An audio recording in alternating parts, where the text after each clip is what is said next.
Hello dear my student, कैसे हो? आज आपके लिए जीव विज्ञान के इंट्रोडक्शन के बारे में आपको बताया जाएगा, जिसमें जीव विज्ञान का अर्थ क्या होता है, इसकी परिभाषा क्या है और मेनली जीव विज्ञान को कितने सेक्शन में डिवाइड किया गया है या कितने खंडों में बांटा गया है। ओके, तो नोटबुक आप उठाएं और साथ में नोट करते जाएं। ठीक है, मैं स्टार्टिंग करता हूं। देखिए, इंट्रोडक्शन ऑफ बायोलॉजी माने जीव विज्ञान का परिचय। तो सबसे पहले अपन ये समझें कि बायोलॉजी को हम जीव विज्ञान कहते हैं। क्लियर? हिंदी। अब बायोलॉजी टर्म को जानने से पहले अपन ये जानें कि आखिर जो है हमारी डिक्शनरी में ये बायोलॉजी शब्द सबसे पहले कैसे आया। तो बायोलॉजी शब्द फर्स्ट टाइम जो प्रयोग किया वो लेमार्क और ट्रेविडेनस नामक वैज्ञानिकों ने 1801 में किया। ओके, ये हमें ये मालूम चला कि बायोलॉजी शब्द किसने दिया? लेमार्क और ट्रेविडेनस नामक वैज्ञानिकों ने दिया 1801 में। अब बात आती है कि बायोलॉजी का अर्थ क्या है। जब तक हमें किसी चीज का अर्थ मालूम नहीं होता है तब तक उसको अपन परिभाषित नहीं कर सकते। तो देखिए, बायोलॉजी शब्द दो शब्दों से मिलकर बना है, बायो प्लस लॉगस। बायो का अर्थ होता है लाइफ या जीवन या लिविंग। ओके, और लॉगस का अर्थ होता है स्टडी या अध्ययन। तो सिंपल से ही भाषा में इस जीव विज्ञान बायोलॉजी का अर्थ क्या हुआ बेटा? जीवन का अध्ययन। क्या हुआ? या जीवों का अध्ययन। आप ये भी कह सकते हैं जीवों का अध्ययन। ओके, ये मीनिंग आपका प्रॉपर बायोलॉजी का है। अब देखिए, बायोलॉजी के बारे में स्टार्टिंग में सबसे ज्यादा जो स्टडी की व्यवस्थित वो जो है आपके वैज्ञानिक थे अरस्तु, जिन्हें अपन इंग्लिश में अरिस्टोटल। उन्होंने जो है जीव विज्ञान का विशद अध्ययन किया। अतः अरिस्टोटल को हम जीव विज्ञान का जनक या पिता कहते हैं। ओके, अब इतना जानने के बाद हमें इस सब्जेक्ट को परिभाषित करना है।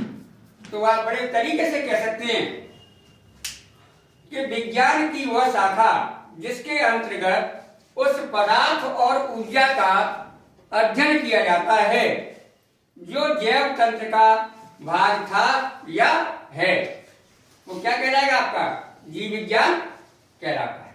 क्या कहलाएगा? जीव विज्ञान कहलाता है। ओके, बिल्कुल सरल सी परिभाषा है, कोई जो है टेंशन लेने की आवश्यकता नहीं है। ठीक है, अब हम बात करते हैं कि बायोलॉजी को मेनली कितने सेक्शन में बांटा जाता है। तो देखिए, पहले बायोलॉजी को केवल दो पार्ट्स में बांटते थे अपन, एक जूलॉजी और एक बॉटनी। बट आजकल जो है इसे हम 3 सेक्शन में डिवाइड करते हैं। First zoology, second botany, third microbiology. Hindi में कहें जंतु विज्ञान, वनस्पति विज्ञान और सूक्ष्म जीव विज्ञान। ओके, अब यहीं पर आप ये देखें कि तीनों साइंसों में ऐसे कौन कौन से वैज्ञानिक थे जिन्होंने अधिक कार्य किया। जूलॉजी के क्षेत्र में अरस्तु साहब ने बहुत मेहनत करी, अतः अरिस्टोटल को अपन जंतु विज्ञान का भी पिता या जनक कहते हैं। बॉटनी के क्षेत्र में, वनस्पति विज्ञान के क्षेत्र में थियोफ्रास्टस साहब ने काफी मेहनत किया और एक व्यवस्थित अध्ययन दिया, अतः थियोफ्रास्टस को अपन फादर ऑफ बॉटनी के नाम से जानते हैं। माइक्रोबायोलॉजी के क्षेत्र में कार्नेगी वॉन लीवेनहॉफ साहब को जो है ने विशेष कार्य किया, अतः इनको अपन फादर ऑफ माइक्रोबायोलॉजी कहते हैं। ओके, ठीक है। अब अपन जो है बात करेंगे इनमें से ये तीनों जो मुख्य सेक्शन है इनको परिभाषित करेंगे कि जंतु विज्ञान क्या होता है, वनस्पति विज्ञान क्या है और सूक्ष्म जीव विज्ञान क्या है। ठीक है, अभी मैंने आपको बताया कि जो है बायोलॉजी है या जीव विज्ञान है उसके 3 सेक्शन हैं। कौन कौन से हैं? Zoology, botany and microbiology. अब इन तीनों सेक्शनों को अपन जो है डिफाइन करें, इनका मीनिंग समझें, इनका अर्थ क्या है, इसकी परिभाषा अपन कैसे देंगे। तो देखिए, ये जंतु विज्ञान है। जंतु विज्ञान को अपन जूलॉजी कहते हैं।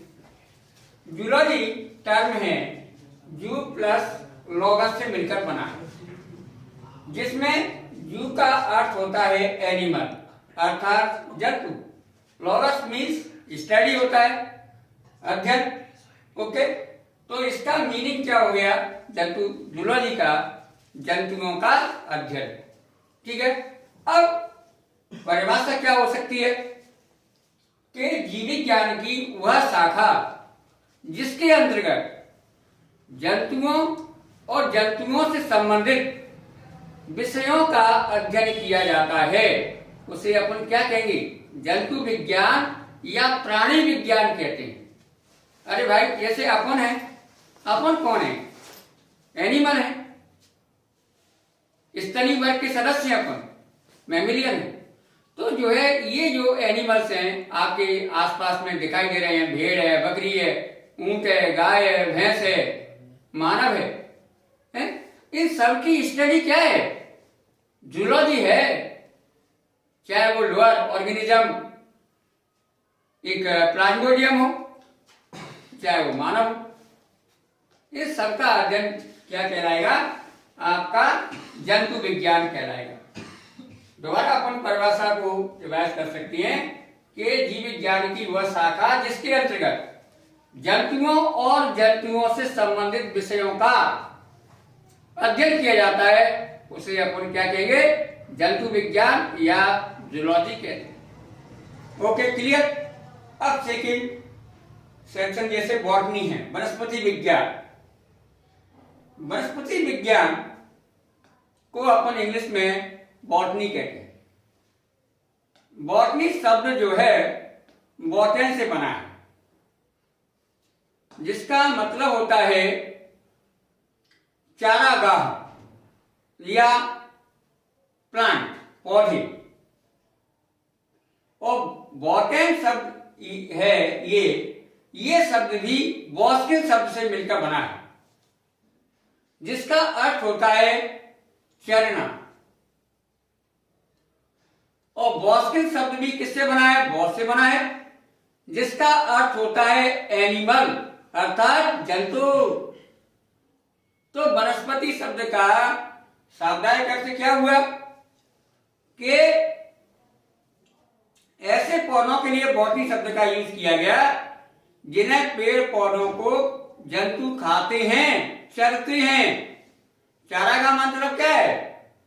एक जो है घास का मैदान है, यहाँ पर डिफरेंट टाइप के जो एनिमल्स हैं वो अपने भोजन के लिए जाते हैं और उसको खाते हैं। ठीक है, तो ये इसका मीनिंग होता है।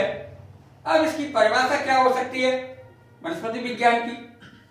कि जीव विज्ञान की वह शाखा जिसके अंतर्गत वनस्पतियों अर्थात पेड़ पौधे हैं और वनस्पतियों से संबंधित विषय हैं, उनका जो अध्ययन है वो वनस्पति विज्ञान कहलाता है। वनस्पति विज्ञान या बॉटनी को अपन तकनीकी रूप से फाइटोलॉजी भी कहते हैं। क्या कहते हैं? फाइटोलॉजी। ये फाइटोलॉजी टर्म का सेंस क्या है? देखिए, फाइटोलॉजी, फाइटोलॉजी 2 शब्दों से मिलकर बना है। एक है आपका फाइटोन और दूसरा है लॉगस। फाइटोन का अर्थ होता है प्लांट और लॉगस का स्टडी। तो भैया फाइटोलॉजी क्या हो गया? Study of plant. आपके आसपास में घास है, छोटे पेड़ पौधे हैं, जैसे हर घर में तुलसी है, आपका बगीचा है, गार्डन है, दूब घास है, ये ऑल टाइप की जो वेजिटेबल्स है, इसी की स्टडी आपकी क्या कहलाएगी? बॉटनी या साइकोलॉजी कहलाती है। Okay, clear. नेक्स्ट सेक्शन है इसका, वो है सूक्ष्म जीव विज्ञान या माइक्रोबायोलॉजी। देखिए, माइक्रोबायोलॉजी शब्द भी दो शब्दों से मिलकर बना है, micro plus biology. Micro means होता है सूक्ष्म, इतना सूक्ष्म कि हम ऐसे जीव जिनको अपनी आंखों से नहीं देख पा रहे हैं, उनको देखने के लिए हमें लेंस की आवश्यकता है, माइक्रोस्कोप की आवश्यकता है। तो ऐसे जीव जिनकी स्टडी के लिए हमें माइक्रोस्कोप की हेल्प लेनी पड़ती है, उनकी स्टडी क्या कहलाएगी? माइक्रोबायोलॉजी कहलाती है। ओके, जैसे आपका बैक्टीरिया है, वायरसेस हैं, इनकी स्टडी आपकी माइक्रोबायोलॉजी कहलाती है। ओके, ये तीनों परिभाषाएं आपको याद हो जाना चाहिए और हो भी गए होंगे, इसमें कोई खास बात नहीं है। मेरे ख्याल से यहाँ आपको कोई डाउट इन डेफिनेशंस में और मीनिंग में नहीं होना चाहिए। मैंने इन तीनों ब्रांचों के जनक आपको बता दिए, एक बार पुनः। जैसे जूलॉजी का जनक अरस्तु साहब को कहा जाता है, वनस्पति विज्ञान का जनक थियोफ्रास्टस को कहा जाता है, और माइक्रोबायोलॉजी का जनक एंटोनी वॉन लीeuwenhoek को कहा जाता है। ओके, इससे आगे अपन चलते हैं। नेक्स्ट टॉपिक हमारा होगा नॉर्मल ब्रांचेज ऑफ बायोलॉजी, माने जीव विज्ञान की सामान्य शाखाएं। ओके स्टूडेंट, आज यहाँ तक की क्लास अपनी होगी, और आप जो है इस मेरी साइट को सब्सक्राइब करें, घंटी को प्रेस करें, जिससे आपको जो है नेक्स्ट वीडियो के बारे में इंफॉर्मेशन अवेलेबल हो सके। Thank you.